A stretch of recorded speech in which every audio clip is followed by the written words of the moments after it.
ในระหว่างวันที่8-12 มิถุนายน 2026 นี้ท่านพลตรีวันทองบุตรวงศ์รองหัวหน้ากลุ่มใหญ่เสนาธิการกองทัพปราชาสุลาวพร้อมคณะได้เดินทางเยี่ยมยามทางการอยู่สาธารณรัฐสหภาพเมียนมา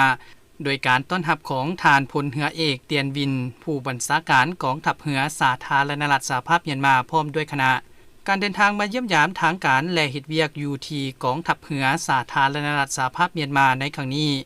สองฝ่ายก็ได้พบปะอบรมและมีการแลกเปลี่ยนหลายปัญหา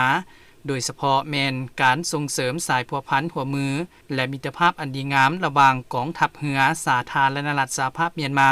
และกองทัพปราชาสุลาวให้แน่นแฟ้นและได้รับการเพิ่มพูนคูณสร้างซึ่งเป็นการประกอบส่วนในการปกปักรักษาสันติภาพเสถียรภาพและความมั่นคงตามลำแม่น้ำของเป็นการประกอบส่วนที่สำคัญต่อกับการค้า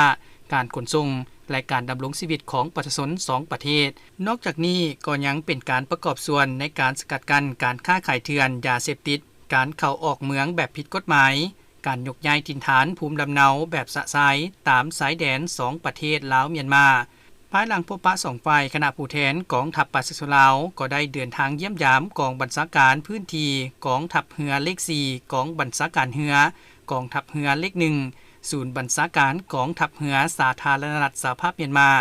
ในโอกาสที่เดินทางมาเยี่ยมยามและเฮ็ดเวียกอยู่สาธารณรัฐสหภาพเมียนมาในครั้งนี้คณะผู้แทนกองทัพปราชาสุลาวก็ได้เข้าเยี่ยมคำนับทานพลเอกเยวินอูผู้บัญชาการทหารสูงสุดสาธารณรัฐสหภาพเมียนมาท่านผู้บัญชาการทหารสูงสุดสาธารณรัฐสหภาพเมียนมาก็ได้แสดงความต้อนรับอย่างอบอุ่นด้วยไมตรีจิตมิตรภาพและตีราคาสูงต่อการเดินทางมาเยี่ยมยามทั้งการและเฮ็ดเวียกอยู่สาธารณรัฐสหภาพเมียนมาของคณะผู้แทนกองทัพปราชาสุลาวในครั้งนี้ซึ่งเป็นการเสริมสร้างสายพัวพันการร่วมมืออันดีงามระหว่าง2ชาติ2กองทัพและประชาชนลาวเมียนมาให้เป็นรูปธรรมและได้รับการจัดตั้งพันขยายอย่างต่อเนื่องโอกาสที่คณะผู้แทนขั้นสูงของสาธารณรัฐประชาธิปไตยประชาชนลาวก็ได้เดินทางไปวางพวงมาลาอยู่อนุสาวรีย์นักรบนิรนามตืบอีก